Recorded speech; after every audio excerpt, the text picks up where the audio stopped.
विकास करायला आमचा विरोध नाही. जो शासन रस्ता करते ते जमिनीपासून 25 फूट उंचीवर करते. त्याच्यामुळं आम्हाला त्या रस्त्याचा कुठलाच फायदा होणार नाही. आमची राहिलेली जमीन नापीक होणार आहे. मग आमच्या लेकराबाळांनी खायचं काय, करायचं काय? त्या सुपीक जमिनीच्या पट्ट्यातून हातोनात शेतकऱ्याचं नुकसान होणार आहे. जे भूमिहीन होणार आहेत त्यांचं सरकारनं काय करायचं? 12 जिल्ह्यातली आम्ही जमीन मोजू देणार नाही. शासनाला हा कायदा नाही की भूमिहीन करण्याचा किंवा बागायत क्षेत्र पूर्ण बाधित करायचा. हा रस्ता कधीही आम्ही होऊ देणार नाहीत. सरकार कुठलंही असं पुनर्वसनाचं ठोस आश्वासन देत नाही किंवा शेतकऱ्यांना आतापर्यंत विश्वासात घेतलेलं नाही. शेतकऱ्यांना वारंवार नोटीस देऊन वेटीस धरलं जातंय. गावकऱ्यांना गावात दिवस त्यांची वाट पाहत थांबावं लागतंय. राज्याचे मुख्यमंत्री देवेंद्र फडणवीस यांचा महत्वाकांक्षी प्रोजेक्ट म्हणून शक्तीपीठ महामार्ग जो आहे तो पाहिला जात आहे. या मार्गाच्या अनुषंगाने त्या ठिकाणच्या जमिनी ग्रहण करण्यासाठी आणि मोजणी करण्यासाठी मागच्या 1 वर्षापासून जे आहे लगबग सुरू झालेली आहे. आज आपण बीड जिल्ह्याच्या अंबाजोगाई तालुक्यातील जिल्ह्याचं शेवटचं गाव म्हणून ज्या गावाची ओळख आहे असं नांदगाव या ठिकाणी आहोत. या नांदगावच्या नंतर लातूर जिल्हा लागतो आणि या नांदगावच्या गावामध्ये आज जे आहे ते भूमी अभिलेखाच्या वतीने जे आहे ते गावातील जमिनी मोजणीसाठी आज लोक येणार आहेत. त्या अनुषंगाने या ठिकाणच्या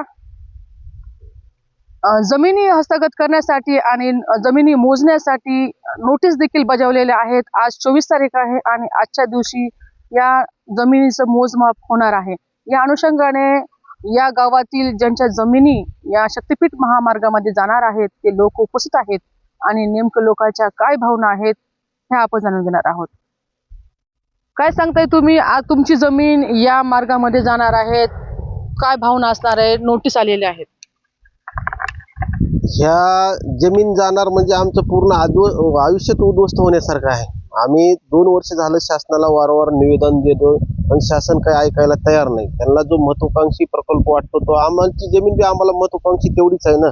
मग आम्ही पण ठरवलं जसं शासन जोर धरून आहे तसं आम्हाला बी आता शेवटचं पाऊल म्हणजे करो या मरोचं आहे. जसं शासन जोर लावलं तसं आम्ही पण आमच्या परीनं जोर लावणार आणि आमच्या वावरात जर कुठला अधिकारी आला त्यानं परत जाईल ह्याची गॅरंटी त्यानं घरी सांगून यावं की आपण परत गेला तिथं तर वापस येऊ का नाही.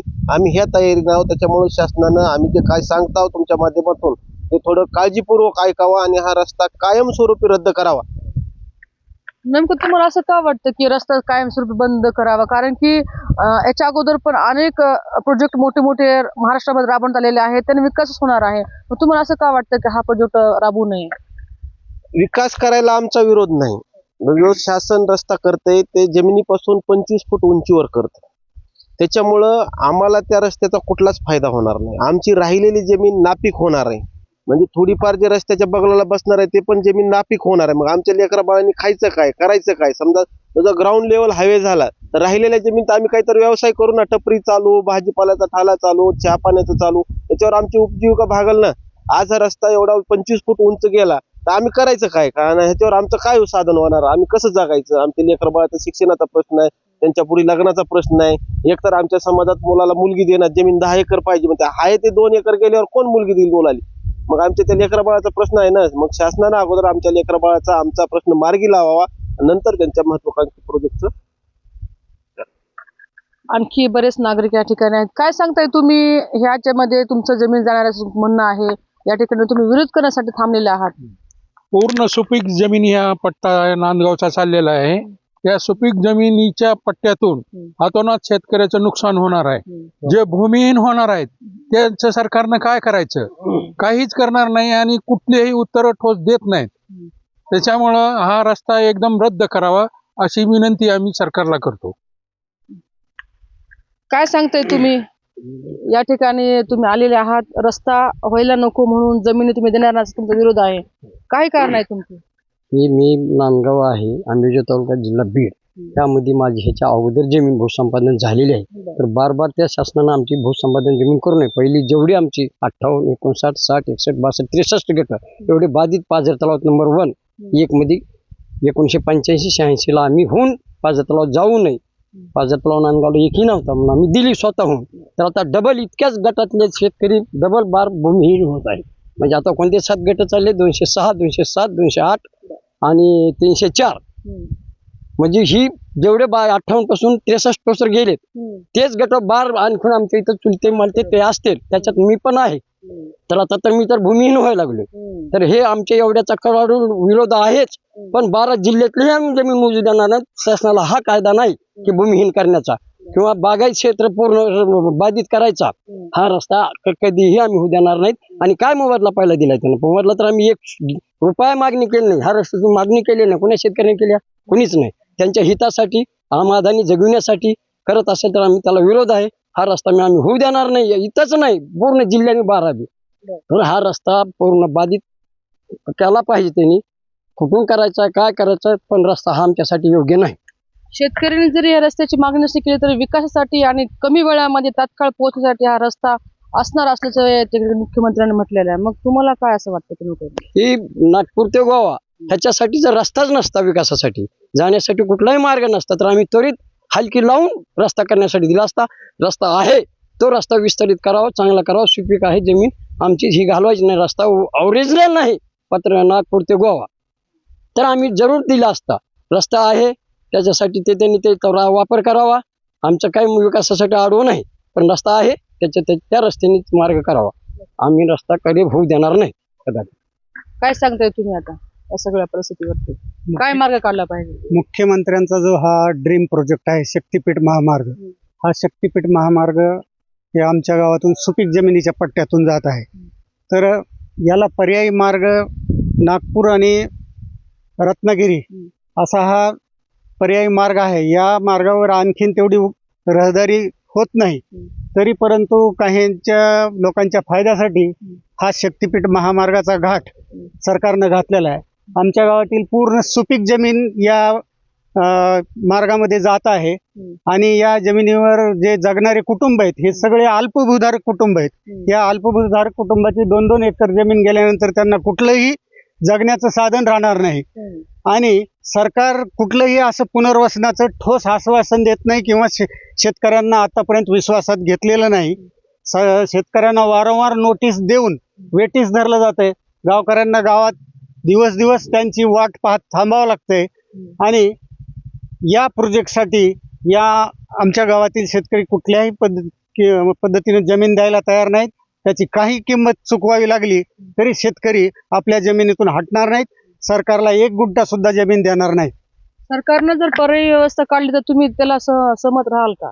काय पर्याय व्यवस्था काढणार आहेत? आमच्या शेताच्या दुसरीकडून जर रस्ता जात असेल तर ती पर्याय व्यवस्था आहे. दुसरी काय पर्याय व्यवस्था आहे? कसल्याही पद्धतीत आमच्या शेतीची किंमत होऊच शकत नाही. कारण पिढ्यानपिढ्या आमच्या या शेतीमध्ये आमचे मुलं बाळ जगत आलेले आहेत आणि पुढेही जगणार आहेत. म्हणजे असं भविष्याचं ठोस आश्वासन काय देणार आहे आम्हाला सरकार? 4 पैसे हातामध्ये देऊन आम्हाला बाजूला करेल एवढंच सरकार करणार आहे. आणि आमचे शेवटी कुटुंब उद्ध्वस्त होणार आहेत. म्हणून आमचा या प्रोजेक्टला तीव्र विरोध आहे आणि कुठल्याही परिस्थितीमध्ये हा महामार्ग आम्ही रद्द करणार आहोत. काय सांगशील तू ह्या प्रोजेक्टच्या अनुषंगाने? काय मत असणार आहे? आज तुमच्या गावाची मोजणी होण्यासाठी नोटीस बजावण्यात आलेली आहे आणि तुम्ही सगळे एकत्र या ठिकाणी आहात. गेली 2 वर्ष झालं आम्ही संघर्ष करीत आहोत. आमच्या जमिनीला आम्ही माय समजितो. आमच्या जमिनीला आम्ही हृदय समजितो. माईची आणि हृदयाची किंमत तर करताच येत नाही. मग मोबदल्याचा विषय तर येणारच नाही. जर आता आमच्या शेतात दुधाची जनावर आहेत, मग त्यांना काय पैसे खाऊ घालणार का? असं डायरेक्ट मी फडणवीसला विचारतो. जर तसं जमत जर असेल तर आम्ही आमची जमीन द्यायला तयार आहोत. नाही तर आम्ही कोणत्याही परिस्थितीमध्ये आमच्या आईवडिलांनी आमच्या आजोबांनी जमिनी टिकवलेल्या आहेत. त्या फाटके कपडे घालून तुटके बुटं घालून टिकवलं ते आमच्या डोळ्यांनी पाहिलेले आहेत. त्यामुळे कोणत्याही आमच्यासाठी ज्या जमिनी टिकवल्या ते आम्ही कोणत्याही परिस्थितीमध्ये आम्ही जमिनी देणार नाहीत. पर्यायी व्यवस्था काढली तर मग? पर्यायी व्यवस्था ऑलरेडी आहे ना. रत्नागिरी नागपूर रस्ता आहे तो खूप मोठ्या टोट्यात आहे. किती मोठ्या टोट्यात आहे ते राजू शेट्टी साहेबांनी दाखवून दिलेलं पण आहे. त्यामुळे पर्यायी व्यवस्थेची गरजच नाहीये. भूमिका काय असणार आता शेवटचं? आम्ही शेवटपर्यंत लढत राहू रस्ता महामार्ग रद्द होईपर्यंत. तर आपण पाहू शकतो की या ठिकाणी नागरिक जे आहेत ते नांदगावचे आक्रमक असल्याचं दिसून येत आहे. ज्यांच्या जमिनी ह्या शक्तीपीठ महामार्गाच्या अनुषंगाने जात आहेत आणि जाणार आहेत ते सर्वांनी या ठिकाणी ठाम भूमिका घेतलेली आहे. आणि सगळ्यांचं एकच म्हणणं आलेलं आहे की आमच्या नापीक जमीन आम्ही सुपीक केलेल्या आहेत आणि सुपीक जमिनी आम्ही कदापि देणार नाहीत, भले काही होईल. मात्र लढू, मागच्या 2 वर्षापासून लढतोय, आणखी लढू, जोपर्यंत रस्ता रद्द होणार नाही तोपर्यंत लढू, मात्र जमिनी देणार नाही. आता या सर्व परिस्थितीवरती प्रशासन, शासन आणि काय भूमिका घेणार आहे, आणि खरंच 2 वर्षापासून प्रतीक्षेत असलेले शेतकरी रोज तिळतिळ मरतायत असं त्यांचं म्हणणं आलेलं आहे. एक वेळाच होऊन जाऊ दे असं देखील त्यांचं म्हणणं येत आहे. सरकार आता कोणती भूमिका घेणार आहे आणि खरंच या सर्व परिस्थितीवर मार्ग निघणार का शेतकऱ्यांना आक्रमक भूमिका निभावी लागणार? आता हे पाहणं देखील तितकंच महत्त्वाचं असणार आहे. टाइम्स नाऊ मराठीसाठी सुकेश नाईकवाडे, बीड.